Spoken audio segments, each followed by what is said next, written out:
Antes de que existiera el primer suspiro, antes de que el polvo tuviera nombre y antes de que la noche aprendiera a esconder secretos, solo había silencio. Un silencio tan profundo que parecía eterno. Y en medio de esa oscuridad, una voz habló. No gritó, no pidió permiso, solo habló, y la nada empezó a temblar.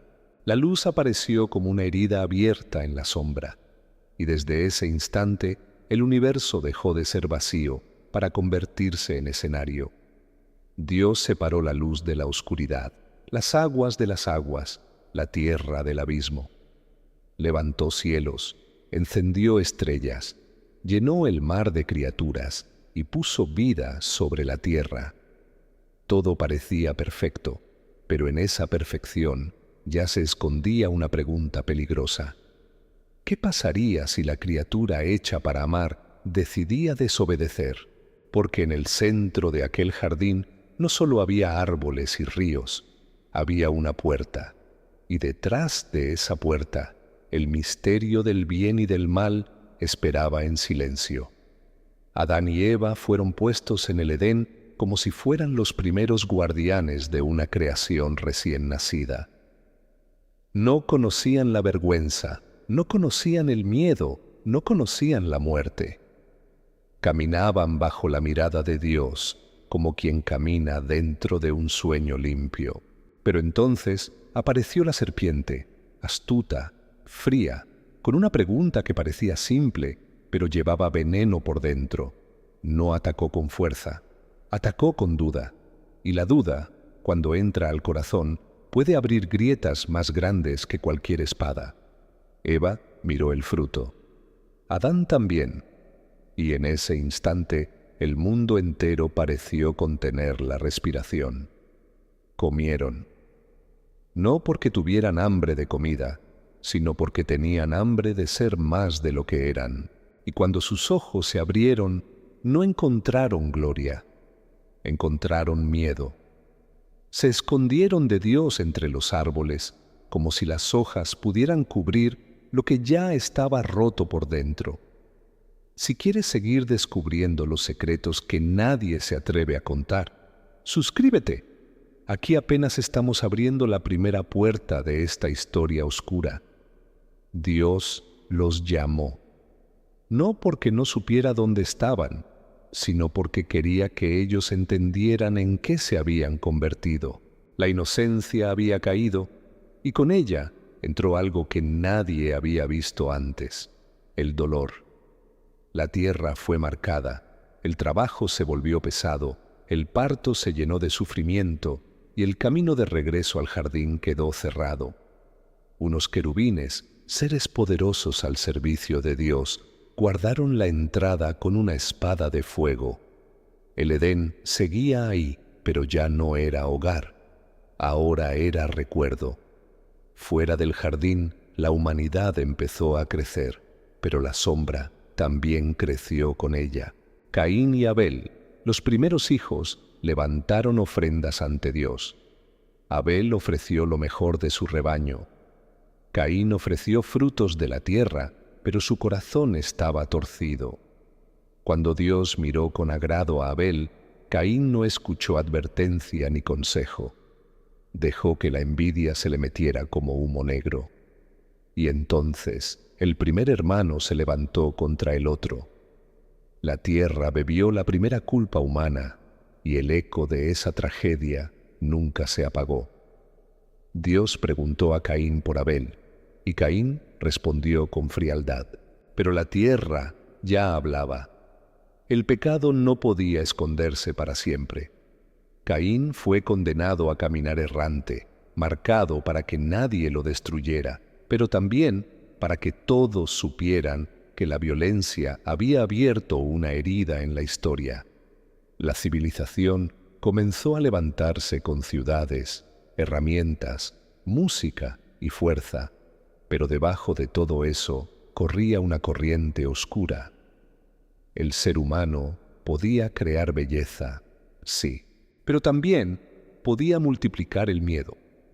Con el paso de las generaciones, la maldad se extendió como una noche sin luna. Los hombres se volvieron duros, ambiciosos, llenos de violencia. La Biblia dice que el corazón humano pensaba en el mal continuamente, y esa frase pesa como una sentencia. Dios miró la tierra y vio que lo que había sido creado bueno ahora estaba torcido. Pero en medio de esa oscuridad encontró a Noé, un hombre que todavía caminaba con él. Noé no era perfecto, pero escuchaba. Y a veces, en tiempos de ruina, escuchar a Dios es lo único que separa la vida del desastre. Dios le ordenó construir un arca, una enorme caja de madera para salvar a su familia y a los animales. Para los demás, aquello debió parecer una locura. Un hombre levantando una nave en tierra seca, anunciando una tormenta que nadie quería creer. Pero Noé siguió martillando, día tras día, mientras el cielo permanecía callado. Y ese silencio quizá fue lo más aterrador, porque cuando Dios tarda en actuar, muchos confunden su paciencia con ausencia. Pero el juicio venía caminando despacio. Entonces llegó el diluvio. Las aguas cayeron del cielo y subieron desde la tierra. Todo lo que parecía firme comenzó a desaparecer bajo el agua. Noé, su familia y los animales quedaron encerrados dentro del arca, flotando sobre un mundo que se apagaba. No hace falta imaginar cada detalle para sentir el peso de esa escena. Bastaba escuchar la lluvia interminable, el crujido de la madera y la certeza de que la humanidad había llegado a un punto sin regreso. La creación volvía a parecer un abismo, pero el arca no fue solo un refugio, fue una señal. En medio del juicio, Dios dejó viva una semilla. Cuando las aguas bajaron, Noé salió a una tierra lavada, pero no inocente. Dios puso el arco en las nubes como promesa de que no volvería a destruir la tierra con un diluvio. Ese arco no era adorno, era memoria. Cada vez que aparecía en el cielo, parecía decir que la misericordia seguía respirando, aunque el corazón humano continuara siendo peligroso. La humanidad volvió a multiplicarse, pero en lugar de aprender humildad, levantó una torre en Babel. Querían hacerse un nombre, tocar los cielos, demostrar que podían vivir sin depender de Dios. La torre no era solo arquitectura, era orgullo hecho ladrillo. Y Dios descendió para mirar aquella construcción, no porque fuera demasiado alta, sino porque el corazón detrás de ella estaba demasiado torcido. Entonces confundió sus lenguas. De pronto, los hombres ya no se entendían. El proyecto se derrumbó sin necesidad de una tormenta. Babel fue una lección oscura. Cuando el ser humano intenta subir al cielo por orgullo, termina perdiendo incluso la capacidad de hablar con su hermano. Las naciones se dispersaron, los idiomas nacieron como fronteras invisibles y la historia quedó dividida. Pero Dios no abandonó el mundo. En lugar de hablarle a una torre, eligió hablarle a un hombre, no a un rey famoso, no a un guerrero temido, sino a un anciano llamado Abraham, que vivía entre tierras extrañas y dioses ajenos. Dios le dijo a Abraham que saliera de su tierra y caminara hacia un lugar que todavía no conocía. Le prometió una descendencia, una tierra y una bendición que alcanzaría a todas las familias de la tierra. Aquella promesa parecía imposible, porque Abraham y Sarai eran viejos y no tenían hijos. Pero así trabaja Dios muchas veces en el Antiguo Testamento. Pone una promesa inmensa sobre una realidad débil, para que nadie confunda el milagro con casualidad. Abraham obedeció, y su vida se volvió camino. Abraham llegó a Canaán, levantó altares y miró una tierra que todavía no era suya.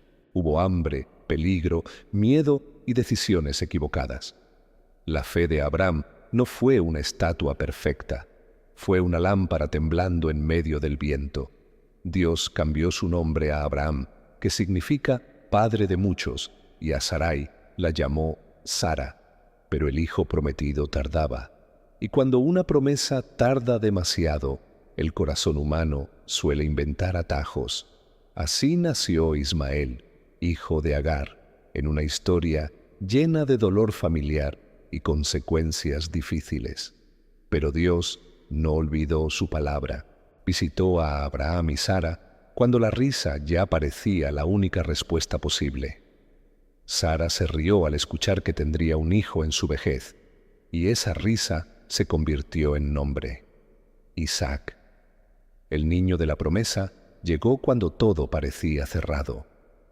Y entonces la historia dio uno de sus giros más inquietantes. Dios pidió a Abraham que llevara a Isaac al monte Moriah. La prueba fue terrible, no por crueldad, sino porque mostró hasta dónde podía llegar la confianza de un hombre que había aprendido a caminar con Dios. Abraham subió con Isaac cargando madera, fuego y silencio. El muchacho preguntó dónde estaba el cordero para la ofrenda, y Abraham respondió que Dios proveería. En la cima, justo antes de que la tragedia se consumara, Dios detuvo la mano de Abraham. Un carnero apareció atrapado entre los matorrales.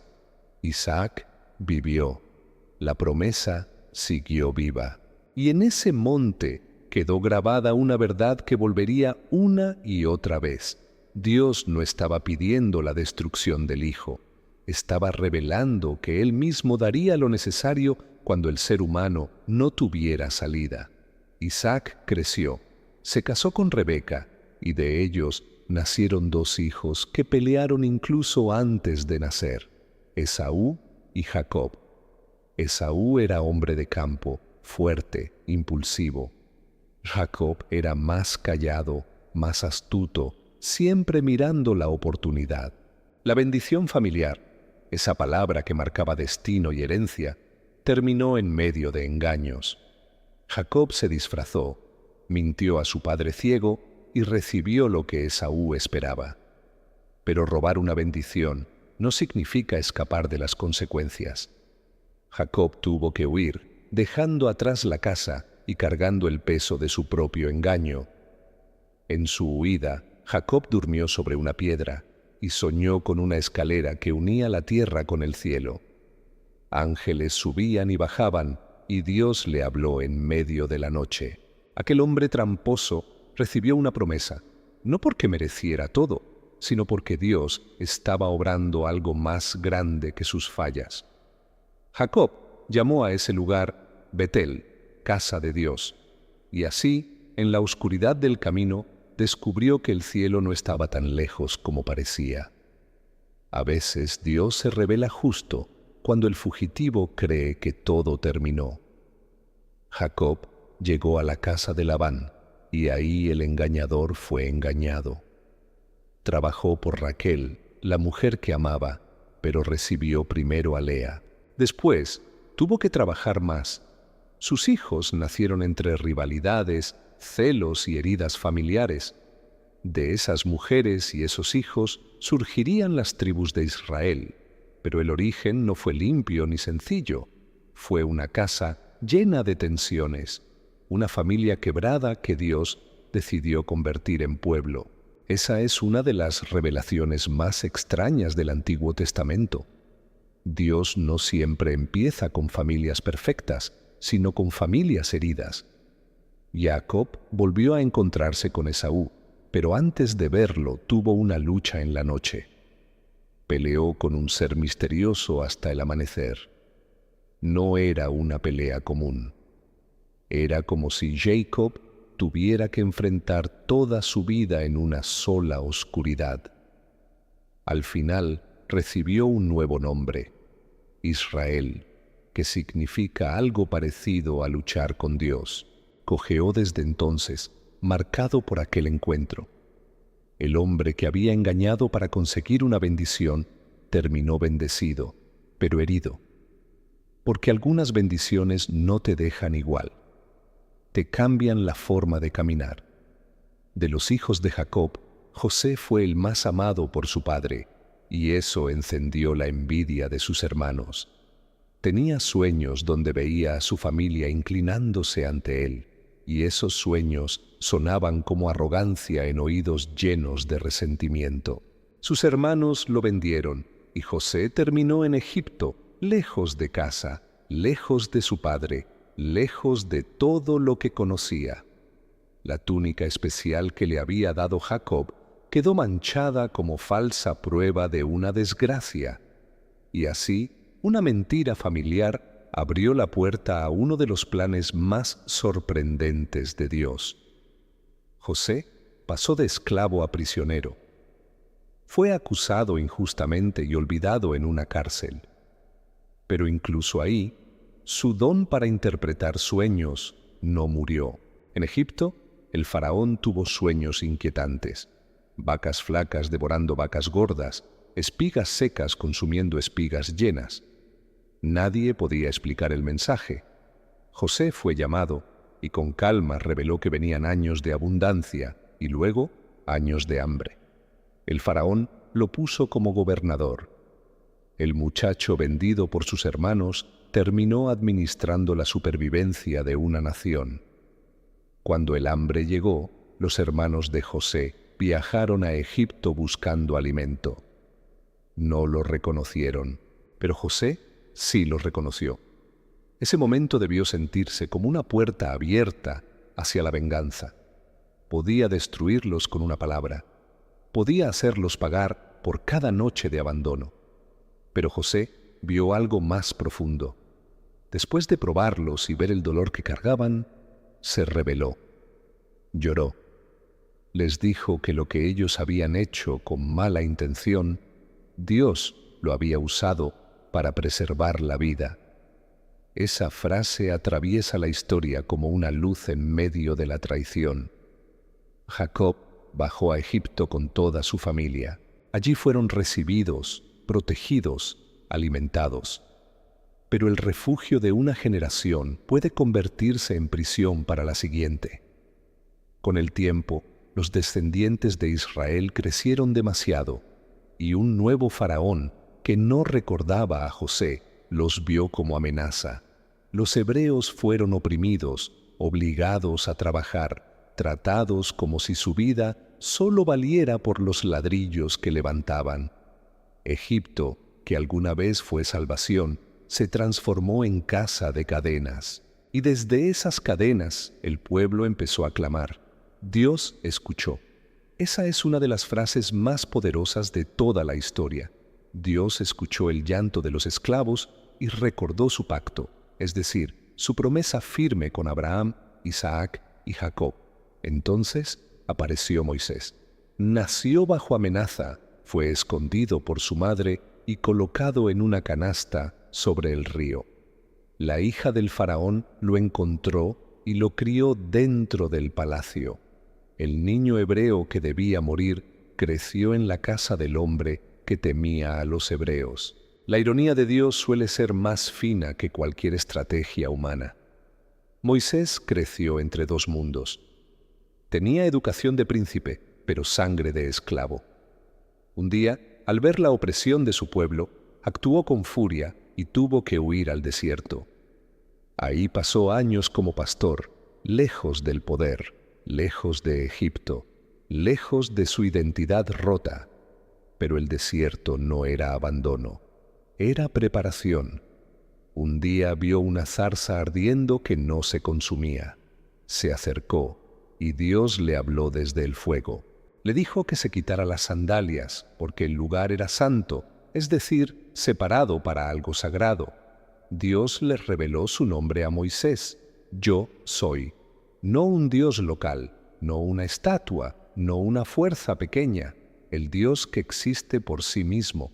Y le dio una misión imposible: volver a Egipto y decirle al faraón que dejara ir a su pueblo. Moisés dudó, puso excusas, habló de su torpeza y su miedo.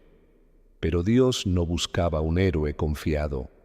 Buscaba un instrumento obediente. Aarón, su hermano, lo acompañaría. Y así el fugitivo regresó al lugar del que había escapado, llevando en la mano una vara y en el corazón una orden divina. Moisés se presentó ante el faraón y dijo la frase que cambiaría la historia: «Deja ir a mi pueblo». Pero el faraón endureció su corazón. No quería perder mano de obra, ni aceptar que un Dios invisible tuviera autoridad sobre Egipto. Entonces llegaron las plagas. El río se volvió señal de juicio, la tierra se llenó de advertencias, el cielo se oscureció, y cada golpe reveló que los dioses de Egipto no podían proteger al imperio. No era solo una pelea política, era una confrontación entre el orgullo humano y el Dios que escucha a los oprimidos. La última noche fue la más pesada. Dios mandó que cada familia israelita preparara un cordero y pusiera su sangre en las puertas. Esa señal marcaría las casas protegidas. A esa noche se le llamó Pascua, que significa paso, porque el juicio pasaría de largo sobre los hogares señalados. Los hebreos salieron de Egipto apresurados, cargando panes sin fermentar y memorias de siglos de dolor. La libertad llegó, pero no como fiesta tranquila. Llegó en medio de una noche temblorosa, con Egipto quebrado detrás y un desierto desconocido enfrente. El faraón se arrepintió de dejarlos ir y persiguió al pueblo hasta el mar. Los israelitas quedaron atrapados, agua delante, carros de guerra detrás, miedo por todos lados. Entonces Dios abrió el mar. El pueblo cruzó por tierra seca, como si la creación misma obedeciera al Creador para dar paso a los esclavos. Cuando Egipto intentó seguirlos, el camino se cerró. Israel quedó libre al otro lado, mirando el amanecer de una vida nueva. Cantaron, pero el canto llevaba el peso de quienes habían visto el poder de Dios romper un imperio. Sin embargo, salir de Egipto fue más rápido que sacar Egipto del corazón del pueblo. En el desierto, la libertad se volvió incómoda. No había agua, no había comida segura, había sol, arena y dudas. El pueblo empezó a recordar Egipto con nostalgia, olvidando las cadenas y exagerando los alimentos. Dios les dio maná, un pan misterioso que aparecía cada mañana, y agua de la roca. Pero cada milagro venía con una prueba: confiar un día a la vez. En el desierto, Dios no solo alimentaba cuerpos, formaba memoria. En el monte Sinaí, la montaña se cubrió de humo, trueno y temor. Dios llamó a Moisés y entregó la ley. No era una lista fría de reglas, era una forma de vida para un pueblo recién salido de la esclavitud.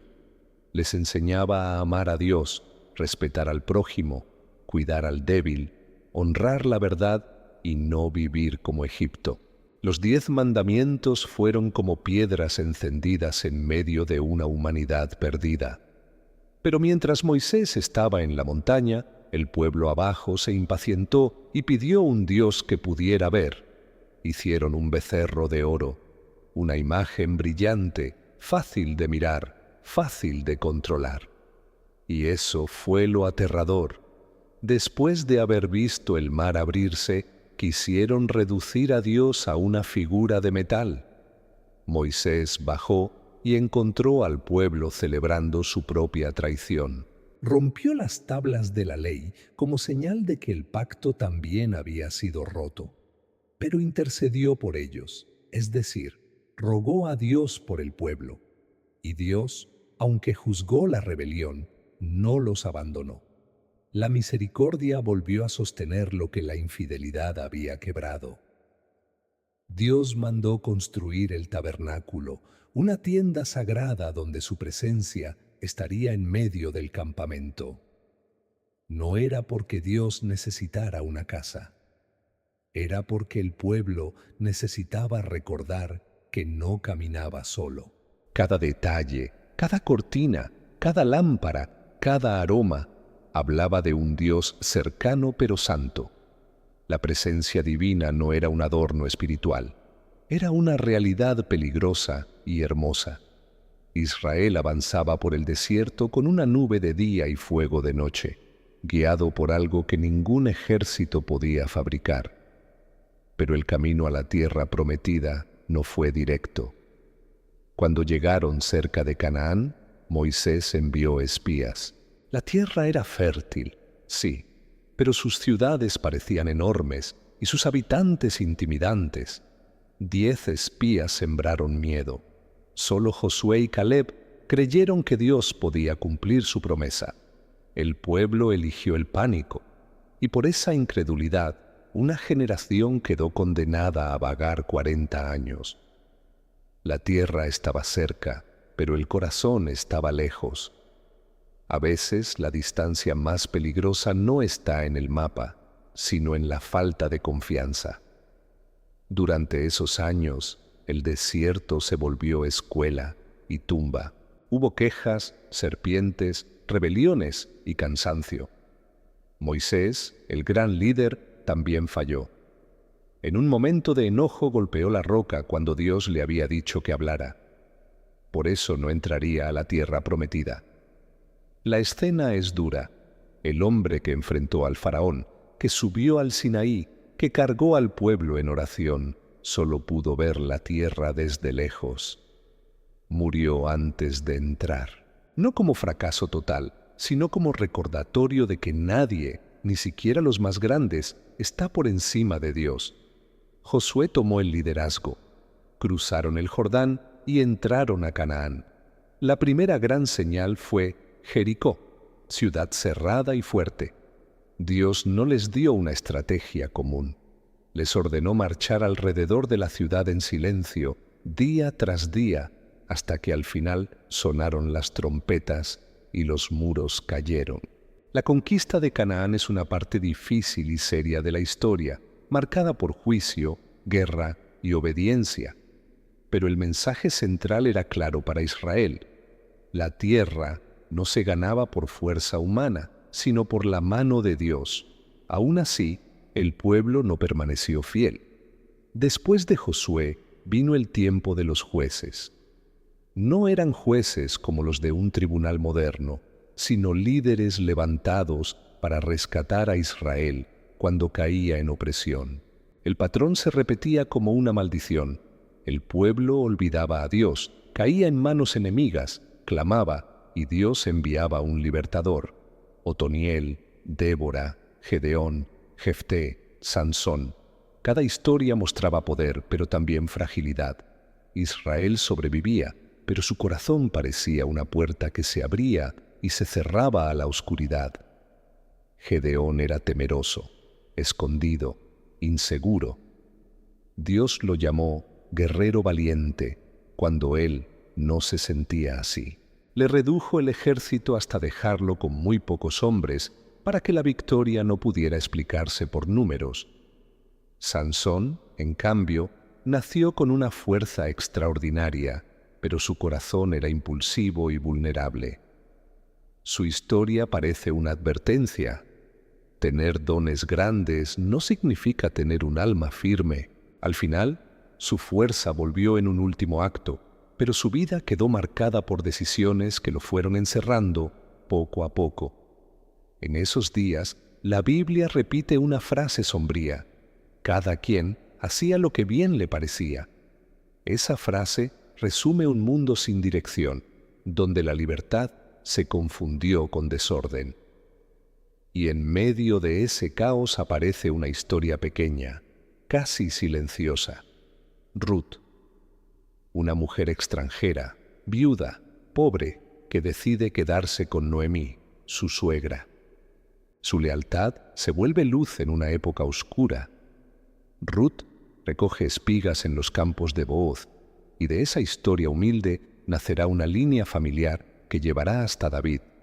Dios movía el futuro en escenas que parecían insignificantes. Después vino Samuel, nacido de las lágrimas de Ana, una mujer que había suplicado por un hijo. Samuel creció en el santuario y aprendió a escuchar la voz de Dios en una época donde esa voz era rara. Cuando Dios lo llamó de noche, Samuel respondió: «Habla, que tu siervo escucha». Esa respuesta marcó su vida. Fue profeta, es decir, mensajero de Dios para el pueblo. Pero también vio cómo Israel pidió un rey. Querían ser como las demás naciones. Querían corona, ejército y apariencia de poder. Era una petición que revelaba inseguridad y rechazo. Dios le dio a Israel su primer rey, Saúl. Alto, impresionante, fuerte a los ojos humanos. Al principio parecía tenerlo todo, pero Saúl fue mostrando un corazón inquieto, celoso y desobediente. Ofreció sacrificios que no debía, tomó decisiones impulsivas y terminó más preocupado por conservar su imagen que por escuchar a Dios. Samuel le dijo que el reino le sería quitado, y mientras Saúl todavía ocupaba el trono, Dios ya estaba mirando a otro lugar, no al palacio, no a los hombres grandes, a un joven pastor en Belén. David cuidaba ovejas cuando Samuel llegó a ungirlo, es decir, a señalarlo como elegido para una misión. Sus hermanos parecían mejores candidatos, pero Dios dijo que el hombre mira lo de afuera y él mira el corazón. David no subió al trono de inmediato. Primero volvió a los campos. Luego enfrentó a Goliat, el gigante filisteo que llenaba de miedo al ejército de Israel. David llegó con una honda, piedras y una confianza que parecía locura. La victoria no fue del músculo contra el músculo, fue de la fe contra el terror. Saúl vio a David crecer y lo amó al principio, pero luego lo temió. Los cantos del pueblo encendieron sus celos. David se convirtió en fugitivo, escondido en cuevas, perdonando la vida de Saúl cuando pudo vengarse. Esa etapa revela una tensión profunda. David ya había sido elegido, pero todavía debía esperar. La promesa no eliminó la persecución. A veces el camino hacia lo que Dios promete pasa por noches largas, traiciones y oportunidades de hacer justicia con las propias manos. David aprendió que no todo momento posible es un momento correcto. Cuando Saúl cayó, David lloró. No celebró como enemigo. Lamentó como hombre que entendía el peso de la unción. Luego fue hecho rey, primero en Judá y después sobre todo Israel. Conquistó Jerusalén y la convirtió en centro del reino. Trajo el arca, símbolo de la presencia de Dios, con celebración y temor. Bajo David, Israel alcanzó una fuerza que no había conocido. Pero la historia no lo pinta como héroe sin mancha.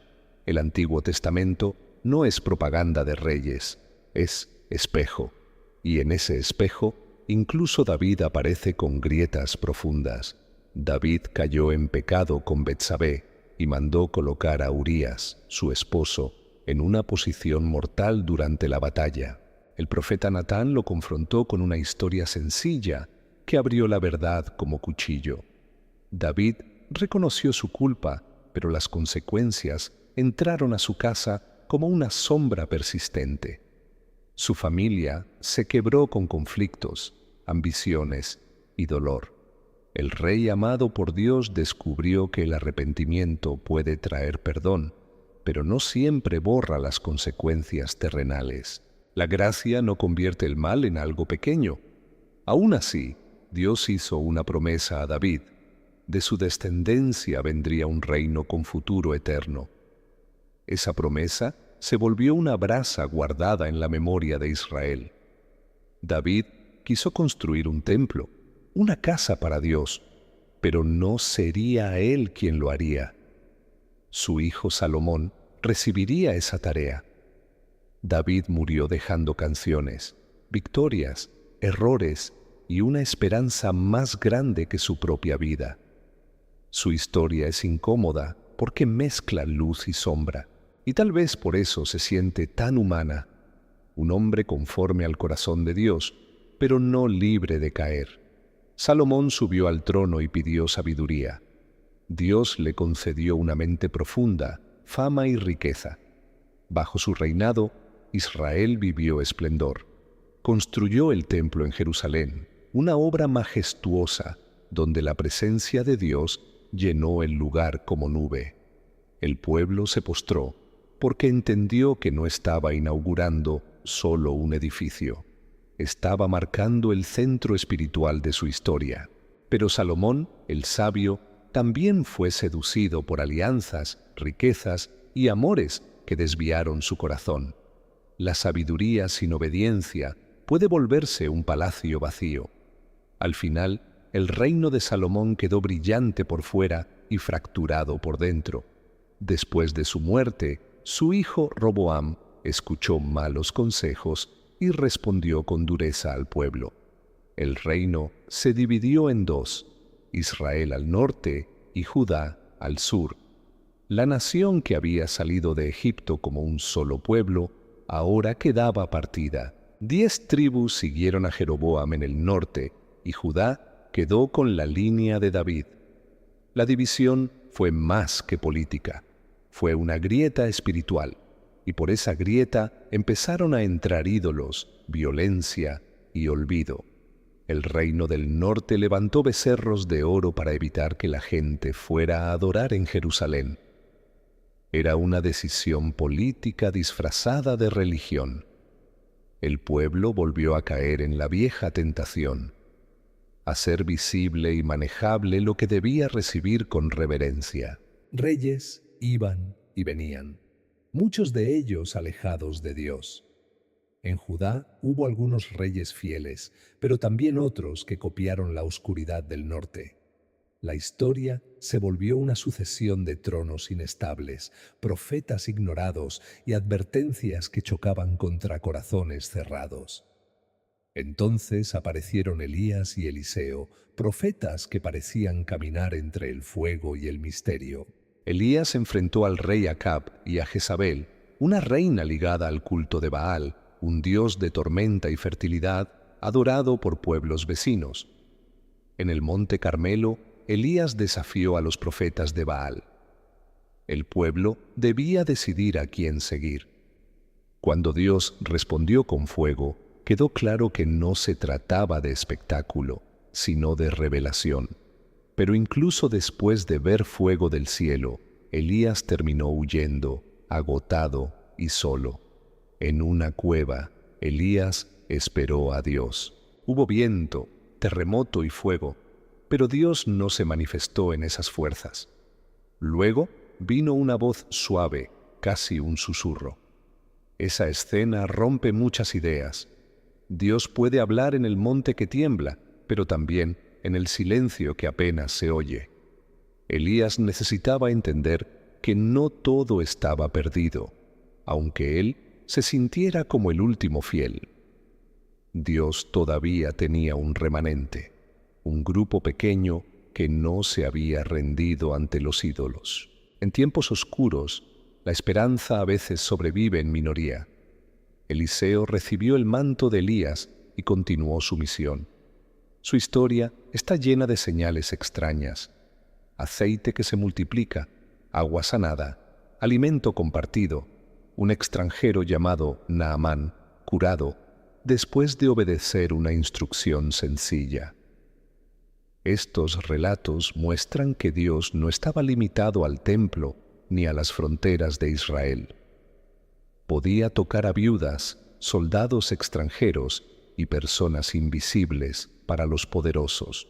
Mientras los reyes peleaban por control, Dios seguía moviéndose entre los humildes, revelando que su poder no siempre hace ruido de palacio. Pero las advertencias no fueron escuchadas. Los profetas denunciaban injusticia, idolatría y corrupción. No hablaban solo de rituales, sino de cómo trataban al pobre, al huérfano, a la viuda, al extranjero. Isaías vio al Señor en un templo lleno de gloria y sintió que no era digno. Jeremías fue llamado joven y sufrió por anunciar una verdad que nadie quería escuchar.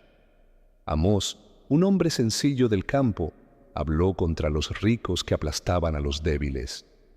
Oseas vivió una historia de amor herido para mostrar cómo Dios seguía buscando a un pueblo infiel.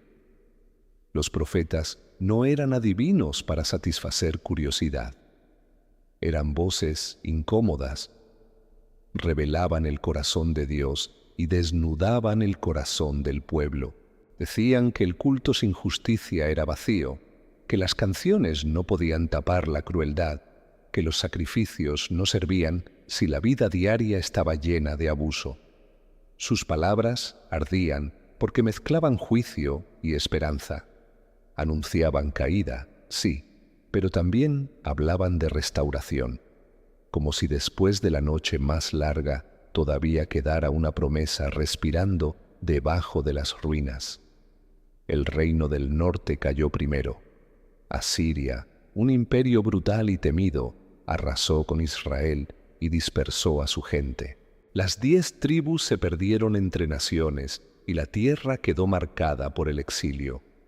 Judá vio esa tragedia, pero no aprendió lo suficiente. Jerusalén siguió viviendo entre reformas temporales y recaídas profundas. Hubo reyes como Ezequías y Josías que buscaron a Dios, limpiaron el templo y recuperaron la ley, pero las reformas no siempre alcanzan si el corazón del pueblo solo cambia por un momento y luego vuelve a su sombra. Jeremías lloró por Jerusalén antes de que cayera. Advirtió que Babilonia venía, pero muchos preferían escuchar mensajes más cómodos. Decían paz cuando no había paz.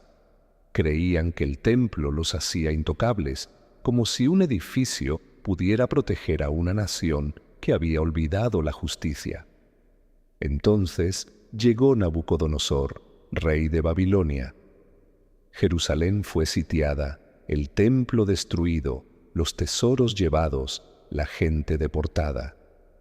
Para Israel, aquello fue más que derrota militar. Fue como si el mundo se hubiera quedado sin centro. El exilio en Babilonia fue una de las noches más profundas del Antiguo Testamento. Lejos de la tierra prometida, lejos del templo, lejos del trono de David, el pueblo tuvo que preguntarse si Dios seguía con ellos. Junto a ríos extranjeros lloraron recordando Sión, el nombre poético de Jerusalén. Pero aún ahí, entre palacios ajenos y dioses imperiales, Dios no estaba muerto. Ezequiel vio visiones junto al río Quebar, ruedas llenas de misterio, seres vivientes, gloria divina moviéndose fuera del templo. Era una revelación impactante. Dios también podía estar en el exilio. Daniel y sus amigos vivieron en Babilonia sin rendirse por dentro. Recibieron nuevos nombres, educación imperial y presión para adaptarse. Pero se mantuvieron fieles en lo esencial. No se dejaron moldear por completo. En historias llenas de tensión aparecen hornos, sueños de reyes, estatuas gigantes y leones. Más allá del asombro, el mensaje era claro. Los imperios se levantan como monstruos enormes, pero no son eternos. Dios gobierna incluso cuando su pueblo parece pequeño, desplazado y sin defensa. Mientras tanto, los profetas hablaban de un regreso. Isaías anunció consuelo. Jeremías dijo que el exilio no duraría para siempre. Ezequiel vio un valle de huesos secos, una imagen de muerte nacional, y escuchó que Dios podía poner vida donde solo quedaban restos. Los huesos se unieron, recibieron aliento y se levantaron como ejército. No era solo una visión extraña, era una promesa. Israel podía parecer muerto, pero Dios no había terminado. La esperanza bíblica no nace porque la situación sea fácil, sino porque Dios puede respirar sobre lo imposible. Con el tiempo, Babilonia cayó ante Persia. Ciro, rey persa, permitió que los judíos regresaran a su tierra. Fue un giro que nadie habría podido controlar. Un emperador extranjero abrió la puerta del retorno. Los exiliados volvieron en grupos, cargando recuerdos, miedo y esperanza. Reconstruyeron el altar, luego el templo, pero muchos lloraron al comparar la nueva casa con la antigua gloria de Salomón. Otros celebraron. Así suele ser la restauración, mezcla de alegría y duelo, de gratitud por lo recuperado y tristeza por lo perdido. Zorobabel, Esdras y Nehemías se volvieron figuras importantes en ese regreso. Zorobabel ayudó a levantar el templo. Esdras enseñó la ley al pueblo, explicándola de manera que todos pudieran entender. Nehemías reconstruyó los muros de Jerusalén con una mano en el trabajo y otra lista para defenderse del miedo. No era solo levantar piedras, era recuperar identidad. Pero aún con templo y muros, el pueblo seguía esperando algo más. La gloria no se sentía completa. El trono de David seguía vacío. La promesa aún no mostraba su rostro final.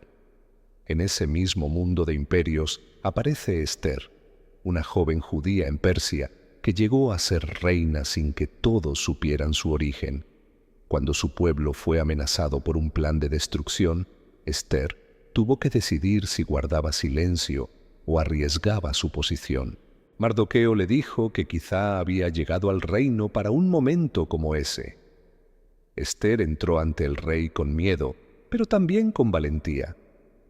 Su historia no menciona abiertamente el nombre de Dios, y justo por eso es misteriosa. La mano de Dios se mueve ahí como sombra detrás de los acontecimientos. El Antiguo Testamento no solo cuenta reyes y guerras, también abre ventanas al alma humana. Job es una de esas ventanas. Un hombre justo pierde casi todo y se sienta entre ceniza, rodeado de preguntas que duelen. Sus amigos intentan explicar su sufrimiento con respuestas simples, pero terminan hiriéndolo más. Job exige hablar con Dios. No entiende. No acepta explicaciones baratas, y cuando Dios responde, no le entrega una lista fácil de razones. Le muestra la grandeza de la creación, como si le dijera que hay misterios demasiado grandes para caber en una mente humana. Job no resuelve todo como si el dolor fuera un acertijo sencillo, pero descubre que puede hablar con Dios incluso desde la confusión. Ese libro deja una revelación profunda. No todo sufrimiento es castigo directo y no todo silencio de Dios significa abandono. Hay preguntas que quedan abiertas, pero no vacías. La fe de Job no es cómoda. Es una fe que discute, llora, se quiebra y aún así sigue mirando hacia el cielo. En un mundo que quiere respuestas rápidas, Job nos obliga a respetar el misterio. Los salmos, por otro lado, son como el diario secreto de Israel. Hay cantos de alegría, miedo, enojo, culpa, confianza y esperanza. David y otros autores pusieron en palabras lo que muchas almas no saben decir. En los salmos, el creyente puede alabar y también preguntar por qué. Puede sentirse protegido bajo las alas de Dios y al mismo tiempo gritar desde el fondo. Esa honestidad es poderosa. El Antiguo Testamento no enseña una fe de máscara, enseña una fe que lleva el corazón entero, incluso cuando ese corazón está temblando. Proverbios habla de sabiduría cotidiana, cómo vivir, cómo hablar, cómo elegir, cómo tratar el dinero, el trabajo, la familia y la justicia. Eclesiastés, en cambio, mira la vida con ojos cansados y pregunta, ¿qué sentido tiene todo si el tiempo se lleva a todos por igual? Dice que mucho de lo humano parece vapor, algo que se ve un momento y luego desaparece. Cantares muestra el amor con lenguaje poético, celebrando la belleza del deseo dentro de una relación fiel. Estos libros revelan que Dios no solo mira templos y batallas, también mira la mesa, la cama, la calle y la mente. Los profetas menores, llamados así no porque fueran menos importantes, sino porque sus libros son más cortos, también cargan fuego. Miqueas pregunta qué pide Dios: hacer justicia, amar la misericordia y caminar humildemente con Él. Nahum anuncia la caída de Nínive, símbolo de poder arrogante. Habacuc se atreve a preguntar por qué Dios permite tanta injusticia y aprende que el justo vivirá por su fe, es decir, por una confianza que resiste cuando no entiende todo. Zacarías ve visiones de restauración. Ageo llama al pueblo a no olvidar la casa de Dios. Jonás es quizá el profeta más incómodo. Dios le manda ir a Nínive, ciudad enemiga, y Jonás huye en dirección contraria. Una tormenta, un gran pez y 3 días en la oscuridad lo devuelven al camino. Cuando predica, Nínive se arrepiente y Jonás se enoja porque Dios muestra misericordia. La historia termina con una pregunta abierta. ¿Puede el profeta amar el juicio más que la compasión? ¿Puede alguien hablar en nombre de Dios y no entender el corazón de Dios? Jonás nos deja frente a esa incomodidad. Malaquías cierra el Antiguo Testamento con un ambiente de cansancio espiritual. El pueblo había regresado, el templo estaba en pie, pero la pasión se había enfriado. Las ofrendas eran descuidadas, la justicia débil, las palabras vacías. Malaquías anuncia que Dios enviará un mensajero para preparar el camino. Habla de un día de purificación, de una esperanza que todavía no llega por completo. Y luego, después de esas palabras, viene el silencio. No un silencio pequeño, un silencio largo, pesado, como si el cielo cerrara sus labios durante generaciones. Pero ese silencio no significa que la historia terminó. Significa que el Antiguo Testamento deja al lector esperando, desde la primera promesa en el jardín, donde se habló de una descendencia que aplastaría a la serpiente, hasta la promesa hecha a Abraham, hasta el trono de David, hasta los anuncios de los profetas. Todo apunta hacia algo que aún no se ve completo. Hay una tensión creciendo debajo de cada página. La humanidad cayó. Israel falló. Los reyes fallaron. Los sacerdotes fallaron. Los profetas fueron ignorados. Pero Dios no falló. Esa es la gran revelación escondida en esta historia inmensa. El Antiguo Testamento no es solo el relato de un pueblo antiguo. Es el retrato de una humanidad que recibe promesas y las rompe, que ve milagros y aún así duda, que es rescatada y luego extraña sus cadenas. Es una historia de jardines perdidos, montes en llamas, mares abiertos, desiertos interminables, tronos manchados, templos destruidos y huesos secos, esperando aliento.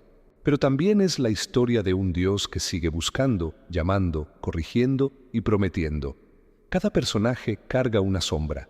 Adán se esconde, Caín se enoja, Noé sobrevive pero no inaugura una humanidad perfecta.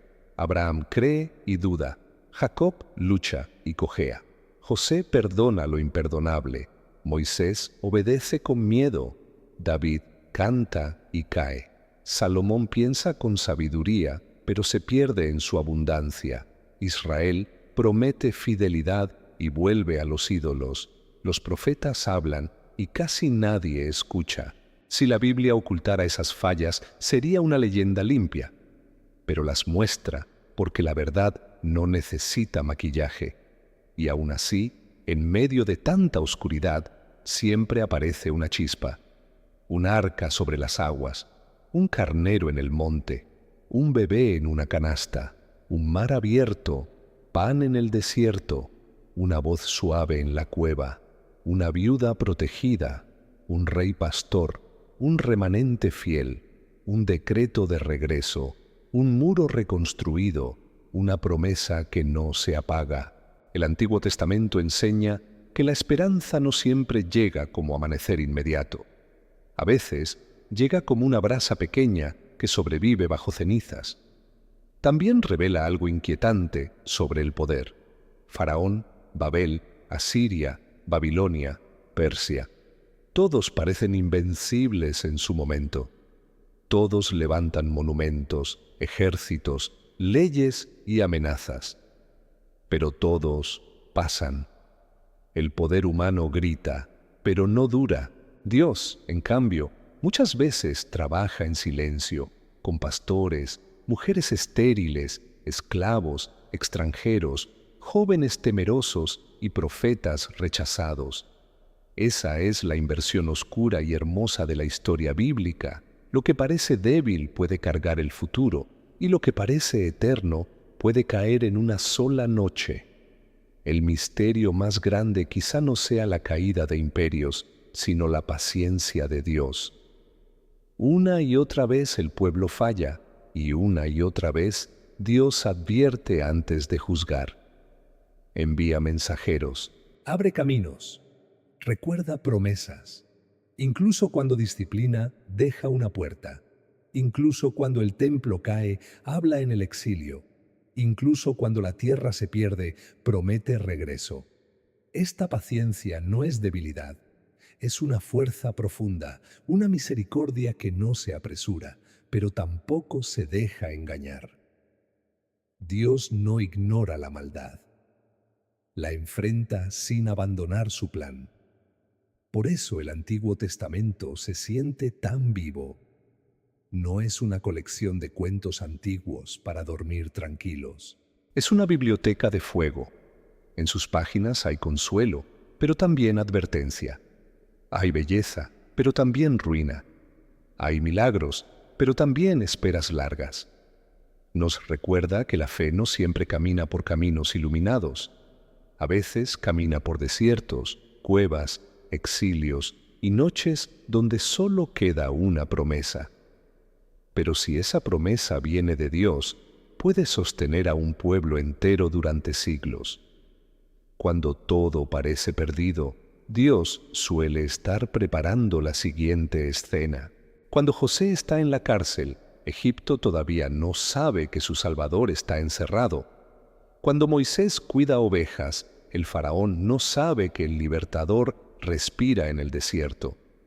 Cuando David es ignorado por su familia, Israel no sabe que su rey está oliendo a campo. Cuando Jerusalén cae, los exiliados no saben que las visiones de restauración ya vienen en camino. La historia bíblica está llena de retrasos que parecen abandono, pero terminan siendo preparación. Y también está llena de advertencias para el corazón. Babel nos advierte contra el orgullo que quiere tocar el cielo sin Dios. Egipto nos advierte contra el poder que esclaviza y se niega a escuchar. El becerro de oro nos advierte contra la necesidad de fabricar dioses a nuestra medida. Saúl nos advierte contra la obsesión por la imagen. Salomón nos advierte contra el corazón dividido. El exilio nos advierte que la injusticia no puede esconderse detrás de rituales. Cada caída antigua tiene una sombra moderna. Pero no todo es advertencia. También hay invitación. Abraham invita a salir sin ver todo el mapa. Moisés invita a obedecer aunque la voz tiemble. Ruth invita a ser leal cuando nada garantiza recompensa. Samuel invita a escuchar en una época de ruido. David invita a arrepentirse sin disfrazar la culpa. Los salmos invitan a orar con el alma entera. Los profetas invitan a volver antes de que la noche sea más pesada. Cada historia abre una puerta distinta hacia la misma pregunta. ¿Vas a confiar en Dios cuando no controles el final? La tierra prometida, el templo, la ley, el rey y el sacrificio eran señales. Señales importantes, pero incompletas. Ninguna de ellas pudo sanar totalmente el corazón humano. La ley mostraba el camino, pero no siempre cambiaba el deseo. El templo representaba presencia, pero el pueblo podía visitarlo con un corazón lejos. El rey debía guiar, pero muchos se corrompieron. Los sacrificios recordaban la necesidad de perdón, pero se repetían una y otra vez. Todo parecía apuntar hacia una solución más profunda, una intervención que todavía no había llegado. Por eso, al cerrar el Antiguo Testamento, no sentimos un final cerrado. Sentimos una puerta entreabierta.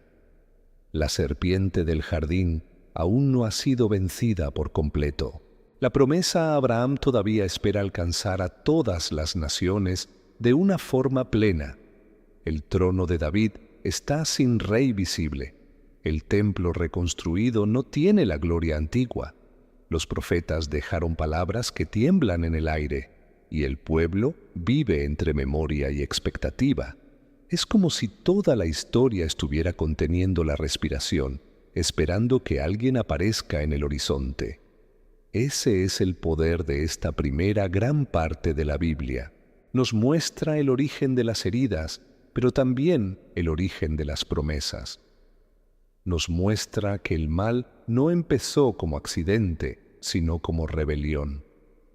Nos muestra que la violencia puede nacer entre hermanos, que el orgullo puede levantar torres, que la esclavitud puede vestir corona, que la idolatría puede tener forma religiosa, pero también nos muestra que Dios puede llamar a un hombre, formar un pueblo, abrir un mar, hablar en el fuego, sostener en el exilio y sembrar esperanza donde solo hay ruinas.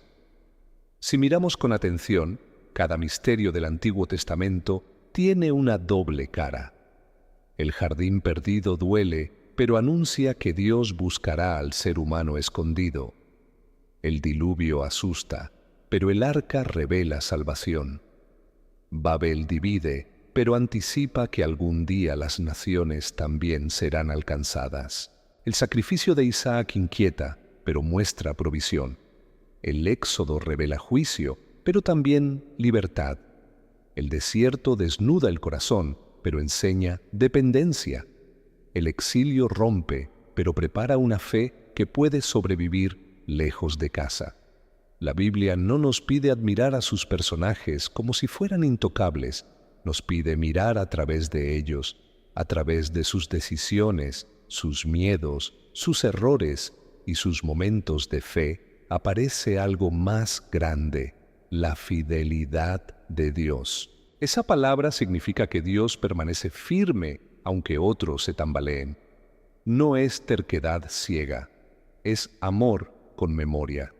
Amor que recuerda lo prometido, amor que corrige, amor que no se vende al capricho humano, amor que atraviesa generaciones, aunque las generaciones no siempre lo entiendan.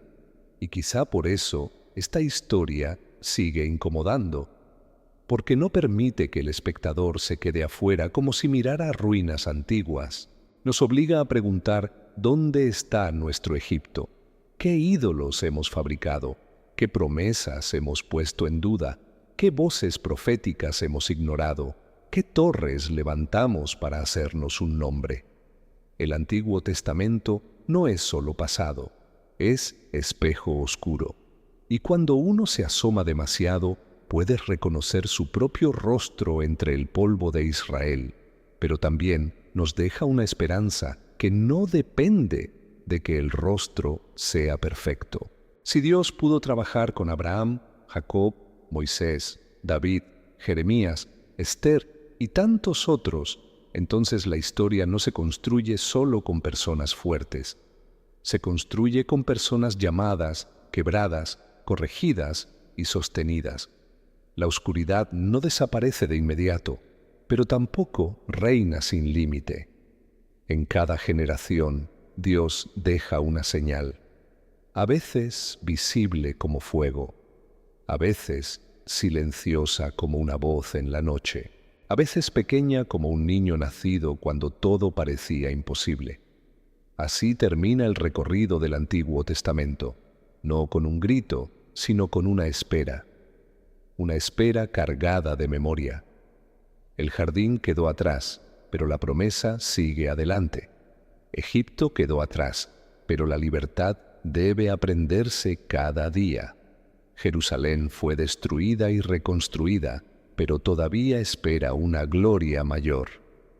Los profetas hablaron y sus palabras quedaron flotando como brasas en la oscuridad. La historia completa parece decirnos que Dios nunca improvisa, aunque sus caminos parezcan lentos, extraños y profundamente misteriosos. Y cuando el silencio cae después de Malaquías, no es vacío, es tensión, es el espacio entre una promesa y su cumplimiento. Es el momento en que el mundo parece dormir, sin saber que la historia sagrada está preparando un nuevo amanecer, porque el Antiguo Testamento no termina apagando la luz, termina escondiéndola detrás del horizonte, para que el que sigue leyendo entienda que la noche aún no ha vencido. Si quieres seguir entrando en estos misterios antiguos, suscríbete, porque cada página guarda una sombra, y cada sombra puede revelar una verdad que cambia la forma de mirar la historia.